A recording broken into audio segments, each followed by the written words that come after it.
শুধু আজকের জন্য 22শে জুন। জীবনকে জীবনের মতো করে মেনে নেওয়া। আমরা দেখেছি রিকভারিতে বাস্তবকে মেনে নেওয়াটা খুবই জরুরি। একবার যদি আমরা বাস্তবটাকে মেনে নিতে পারি, তাহলে নিজেদের চোখের দৃষ্টিকে রঙিন করে তোলার জন্য আমাদের আর মাদক ব্যবহার করার দরকার হবে না। বেসিক টেক্সট, পৃষ্ঠা নাম্বার 87।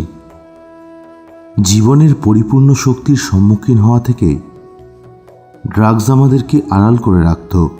যখন আমরা নেশা করা বন্ধ করলাম এবং রিকভারিতে এলাম, তখন জীবনের সব ভালো মন্দ আমাদেরকে সরাসরি এসে আঘাত করল। অসন্তোষ, হতাশা, রাগ, আমাদের মনে এইসব অনুভূতি আসতে পারে। বিভিন্ন ঘটনা হয়তো আমাদের পছন্দ মতো হবে না। নেশা করাকালীন যে আত্মকেন্দ্রিক জীবন আমরা চর্চা করতাম, সেটা আমাদের জীবনের প্রতি ধারণাটাকেই বিকৃত করে দিয়েছিল।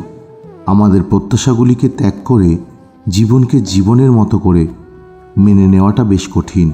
এনের 12 পদক্ষেপের উপর কাজ করে আমরা আমাদের জীবনকে মেনে নিতে শিখলাম। আমরা আবিষ্কার করলাম কিভাবে আমাদের মনোভাবের পরিবর্তন আনা যায় এবং চারিত্রিক দোষ ত্রুটিগুলিকে ত্যাগ করা যায়। আমাদের আর সত্যিকে বিকৃত করার বা কোনো পরিস্থিতি থেকে পালিয়ে যাওয়ার দরকার পড়ে না। 12 পদক্ষেপের আধ্যাত্মিক নীতিগুলি আমরা যত বেশি করে চর্চা করি, ততই জীবন যেভাবে আমাদের সামনে আসে তাকে ঠিক সেভাবেই মেনে নেওয়াটা আমাদের জন্য সহজতর হয়ে যায়।